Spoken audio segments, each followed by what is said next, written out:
for this collaboration. We've had lots of collaboration with the FAO HQ in terms of organizing very important webinars and also starting to develop some instruments in the field school. But we've not had so much engagement with the country offices. I think this is one of such opportunities to do this. From the East African Field School Hub, our mandate is to support all the initiatives in the field school fraternity. If you have any project, if you have anything, but you feel we can work together, and that is the role that we play, to do capacity, also to support in any documentation, guides, development. So I think this training led by Paul and team gives another opportunity for us to be part. So the master trainers from our side are currently engaged under the LOA we have with the FAO HQ, and therefore we need to make use of the team. But this is not to say if the LOA is over, they will not be available. These are champions, and they are always available to support any engagements in the field school. We are grateful for this, and we look forward to continued partnership. Call upon us whenever you need, and we move together. So having said so, I thank the team from the hub, Edwin, Jennifer, Opio, and others wanted to join, but we restricted them and said this was more of an internal meeting to discuss with the FAO office Kampala on this engagement. So we look forward to hearing from you what your expectations from us and how we can be able to engage proactively. Thank you, Andrew, and thanks everybody. Okay, Max, thank you so much. Michael, I see you on. Can you introduce yourself quickly and then we proceed?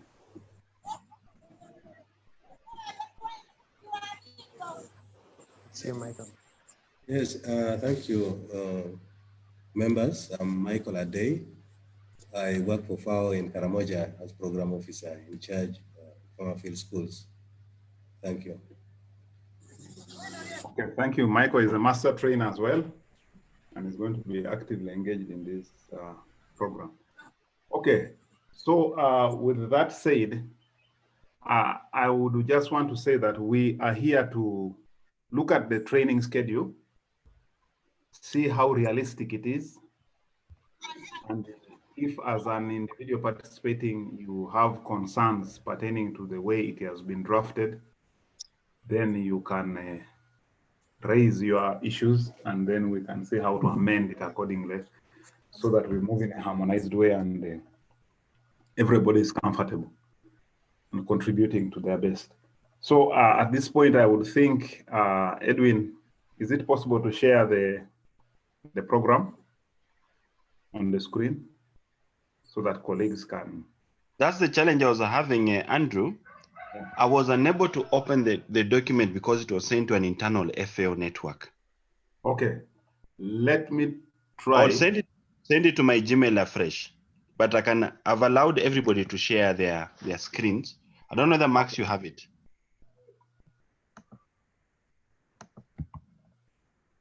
Max, could you be having it? Okay, Edwin. Yes. Are you able to see it? There it is. Okay, okay. Super. All right.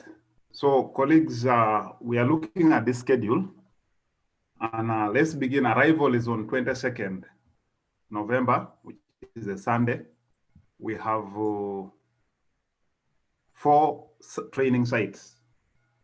And at this point, I would maybe request Muria to interject. Adra is which location? Am I right? Is it in the one in Nakapiripiri?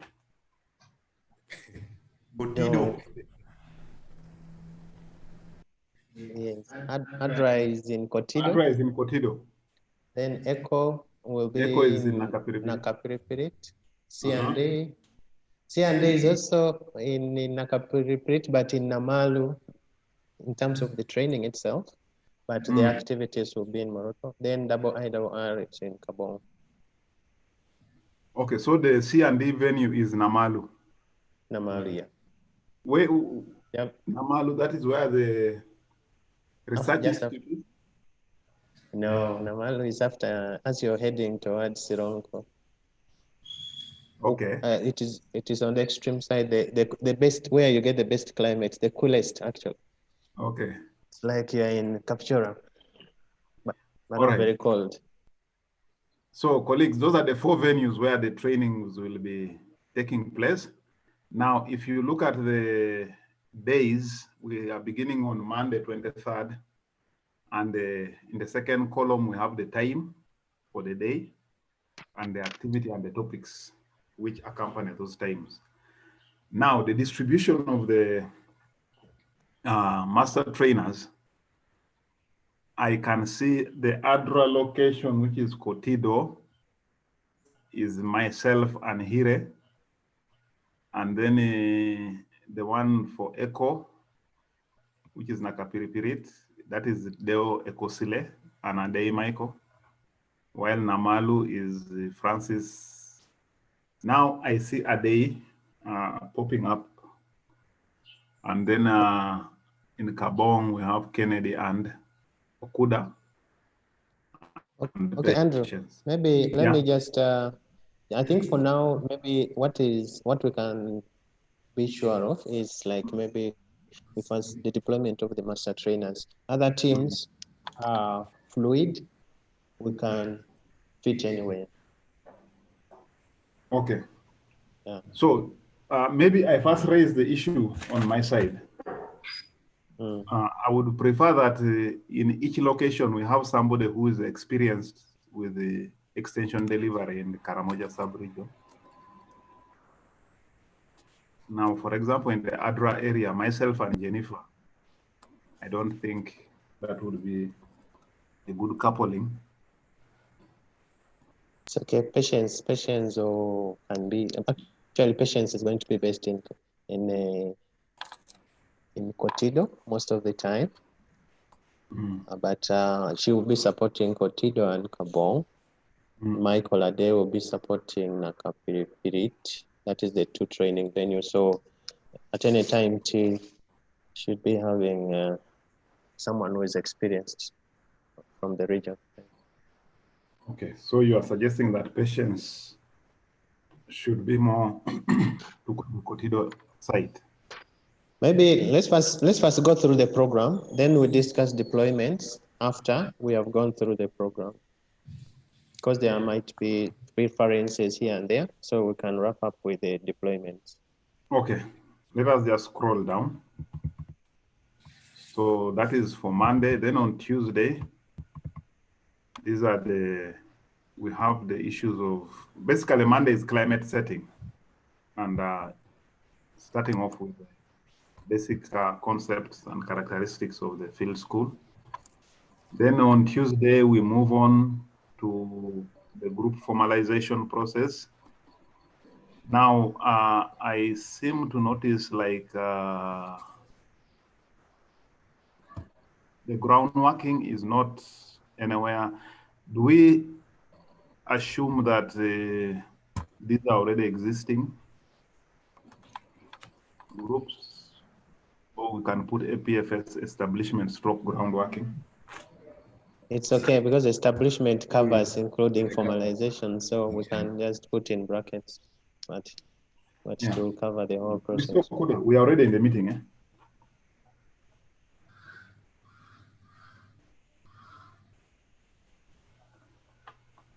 No, you don't have Zoom, eh? Yeah, but then you just launch. I mean, join.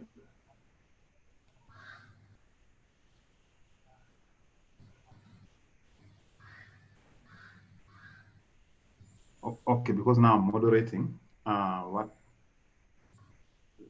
You call Paul while I continue. Yeah, that was Mr. Kuda. He's having some issues. Now, so Paul, that is okay. We can take note of that, that the establishment should have us groundworking. Yeah. Then we move to the formalization process, then mainstreaming gender, cross-cutting issues in FS operations, introduction to child labor prevention in agriculture. Okay, Paul, this one is a bit of special topic, yeah? The child labor. Actually, it's actually it's annexed to the child labor, to the mainstreaming, because when you're selecting beneficiaries, I think just like we brought mainstreaming earlier, so that when you're talking about beneficiary selection, it was good to I thought it would be integrated as part of the gender issues, so that when it comes to identification of beneficiaries, the issue of who is a child or not should be well understood at that point. But if it was to be handled anywhere else, then it should be detached from gender. Okay, so not to say that it should not fit there, but rather for you to support us in terms of the technical material. No, it's okay. No, it's okay. Yeah. We'll have the materials. Okay. And then we will have the issues of the introduction to the group action planning process, wrapping up the day on Tuesday. On Wednesday, when you talk of personal admin, that means, I don't understand it. Preparations. Personal preparations. Personal preparations. Okay, getting ready for the day. The training is residential. Yes. Okay. I think, I don't know how the work culture is around there, but considering the time constraints we have, 8 o'clock is okay, or something would go there.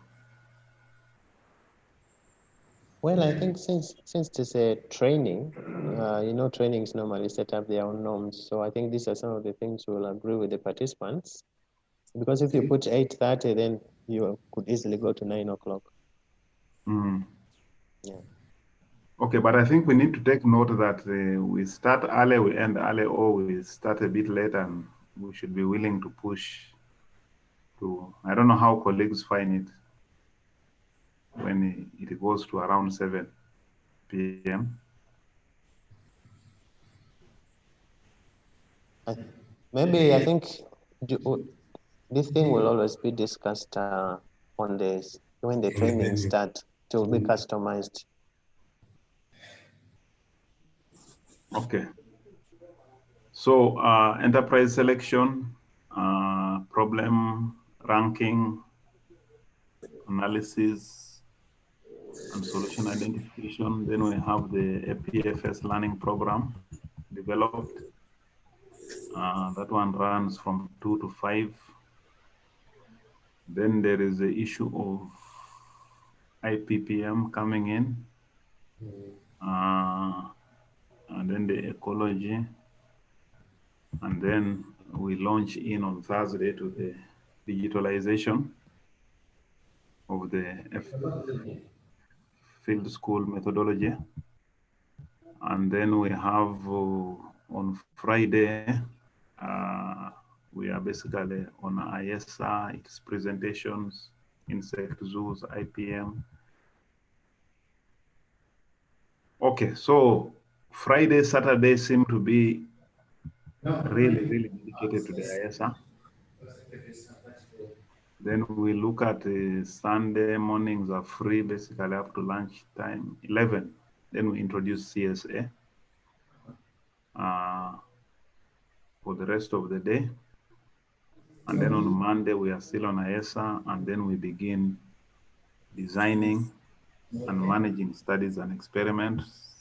Then we go to aspects of savings. That will now be on the 1st of December. Leadership, and then finally with the issues of post-harvest handling and collective marketing. Then we move on the 3rd of December, where we bring in, after the marketing, farming as a business. profitability and risk analysis, business planning and budgeting. And we now dive into the season-long calendar development. Okay. Then finally, we are seeing an aspect of the farmer field school networks, participatory monitoring and evaluation, and then COVID compliance. Okay. So colleagues, that is briefly what the training subject matter content is. Are we having any comments or reactions to that?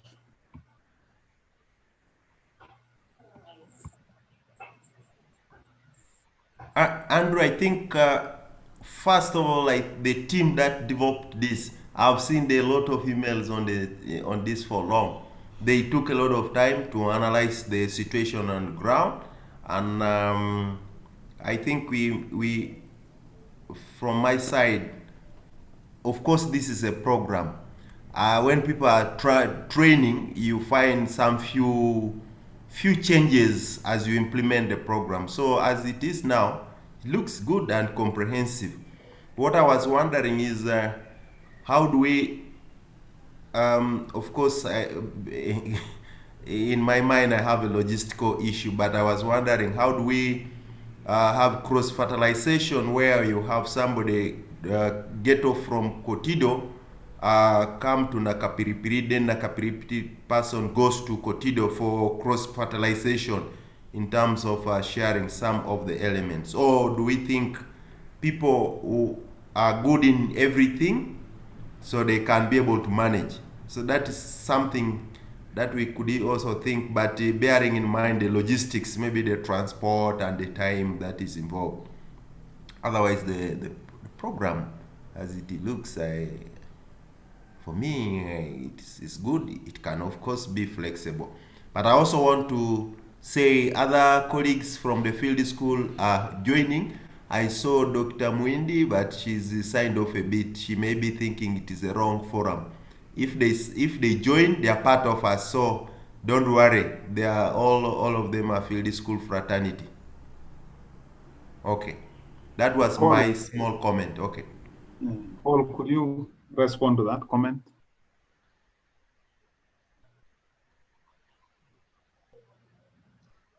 Okay, Max. Yeah, the issue is that. Okay, first, like I said, the issue of deployments. If there is need, if there are preferences or specializations in terms of topics, the deployments I did first is for master trainers, for us to request for resources, you have to assign someone a station so that it's easy to do logistical planning or resource allocation.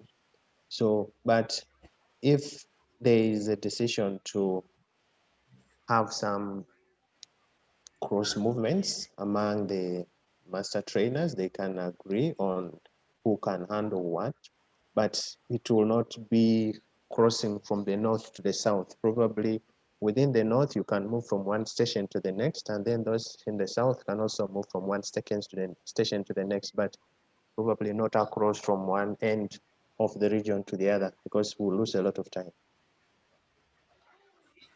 I think that's good. That would be good, Paul. Basically, from maybe Kotido to the nearest district within there, just to make sure, if you train, normally, when you do the training, if you train for 1 week with the same group, you become so familiar that things start to be taken for granted that everything is good or wonderful. So if logistics allow, I'm not saying you should do this, you'll examine based on the realities in the field, and also without disrupting the program. Then you can say, okay, we can move one person from this to this over the weekend, then the other one comes, and that would be wonderful as well. Yeah, that would be your own logistical management. But also, let's ask the master trainers to be open with us and say, I feel I'm very interested in this one, so that we have an idea. That would be good feedback. master trainers. Hello, Paul. Hello. Yes. Good morning, everyone. Is that Lokiru? Yes, this is Michael Lokiru. Okay, okay. I've been having back-to-back meetings very early, and it's the reason I'm joining a bit late. I'm also on a field mission to Tororo, as some of you are aware, and so I wanted to just chip in a few things before I hit the road running. Yeah, again, once more, I greet all of you. I am Michael Lokiru, as it has been said. So they quickly realized that if... Hello? Hello? Yes, Michael, go ahead. We can hear you. We can hear you. Go ahead. Okay. Like I said, I'm Michael Lokiru. I work for FAO in Karamoja. I headed the Karamoja portfolio. But in terms of specialty, I'm also an agronomist, but at the same time double as the master trainer. Just to comment on some of the things that have been said, this program, we developed it, of course, with the clear cognizance of the fact that we all have specialties. Like I've said, I'm an agronomist by background. And so even as I'm a master trainer, I will always have an extra cutting edge when it comes to issues of crop production. When it comes to people like Michael Ade, because of his livestock background, he will have that extra cutting edge on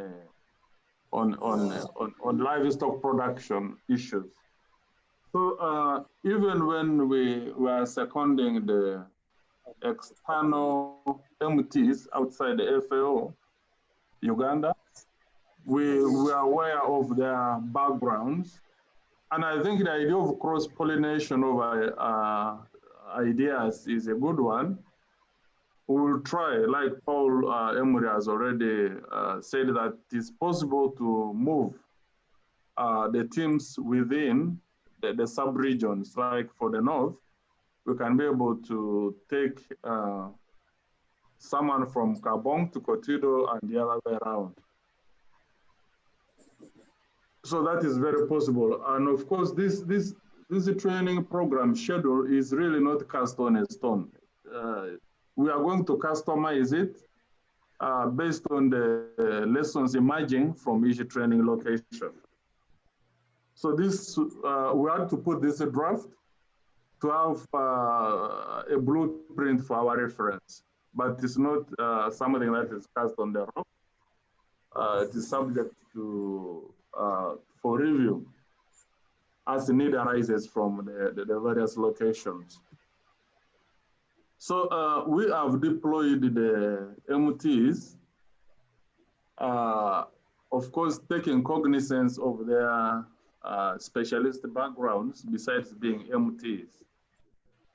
So we expect really a good job to be done at the end of the day. I am not sure if there are other issues that came up before I joined that require my attention. But what I can say, the implementing partners are all ready.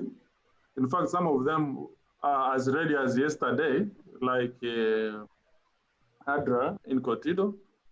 They are much ready to proceed if we had already our teams on the ground, but we told them no.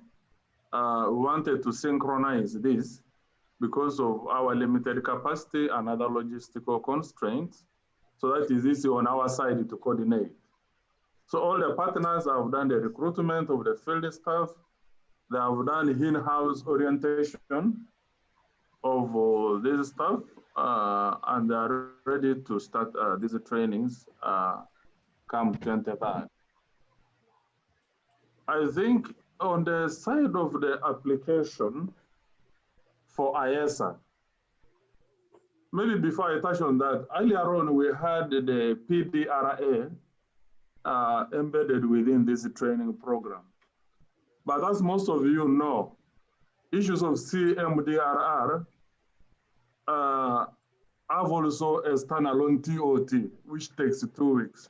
And so since we have another training on watershed management, which we pulled out of this to make the program a bit lighter, we chose to combine the PDRA with watershed because there is some relationship there.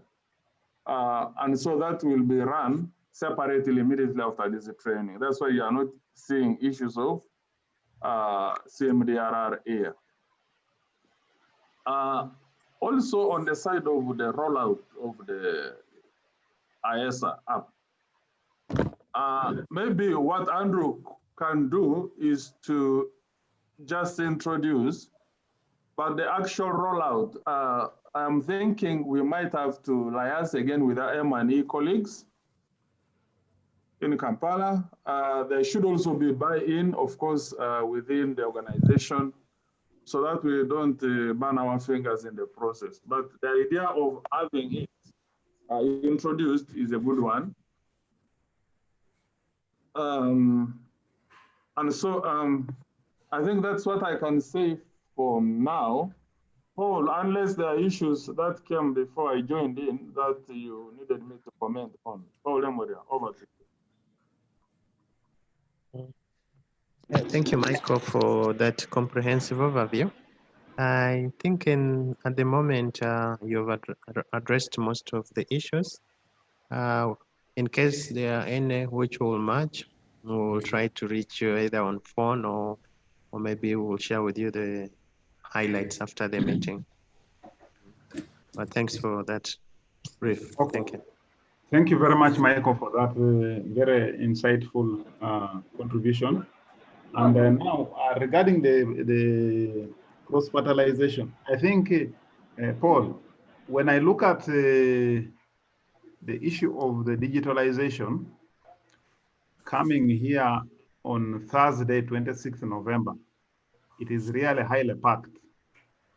So my suggestion was we begin spreading it out from day one, whereby like on Monday, where I've highlighted in yellow here, we could have Amos in that venue beginning to support the teams in installing the apps on the phones. And then the following day, which is the 24th, moves on again, venue 2, and does the installation during that time. And then in day 3, which is Wednesday, he handles the next venue. And then finally, he finishes the installation at the 4th venue, which is the 26th. Then he will remain on the 26th. And then we start IESA on the 27th in venue 4. I don't know which we shall agree on which venue that one will be. Andrew. On the 28th. Andrew, allow me to interject. Yes, please. Unfortunately, we are going to get a lot of interference. The other meeting, people are joining in. Is there a way we can reschedule this meeting to a date tomorrow or Friday? Because we unfortunately we're done it back to back, and you wanted this just to be for 30 minutes. I don't know. I think Edwin, we're almost concluding now. Yeah, but people are joining in the next 5 minutes. We should be done because we have agreed. Actually, Michael has really put it very clear. And as I also mentioned, the program is good. But when people go to the field, they will adapt. The other thing is that we have all the master trainers. We can also link them up to discuss on their own and say, how do we pair up in terms of this? How do we cross-fertilize? So Andrew and Paul will handle that. So maybe Andrew, we could You know, there is nothing really now big. The program is good and of course very comprehensive. A good thing is in the different sites, and what we now only need, like Paul said, is to ensure how the deployment of the human resource will be done. That also Kiru, Michael has highlighted based on the competence, and if you have the livestock and crop team, but also institutional teams that are very clear in the methodology itself and other things, and of course issues of ecology. So is there really anything very divergent that we need to proceed let's with? hear from the master trainers. Mr. Okuda is on, I think. No, So we Andrew. just say Andrew. Yes. Hello, Andrew. Yes. Let's just set up another link and we continue this meeting, because I think there was an overlap.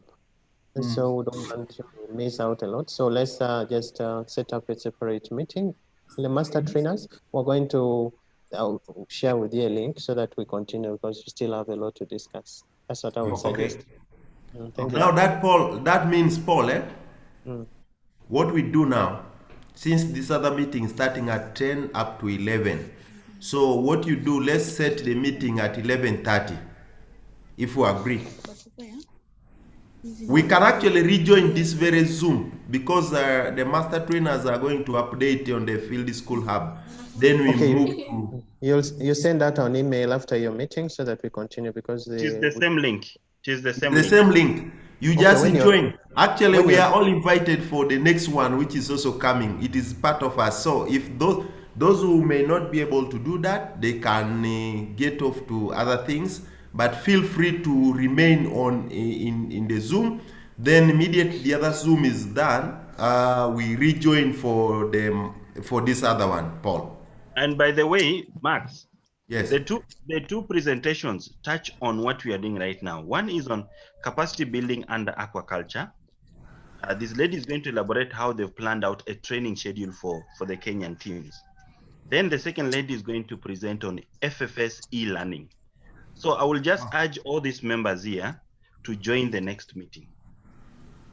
Then after that meeting, we come back to this one. Yes. Okay, but also feel free. It's not an obligation, colleagues. I know there are a lot of things to do. So if you are having deadlines, you can sign off for a mini time. Then please, let's join back at 11:30. Thank you. Paul, is that okay, Paul? Yeah. I just want us to respect the other people who are joining, so it's okay. Let's just you can proceed with the other program first. Okay. So 11:30. Yes. Got it.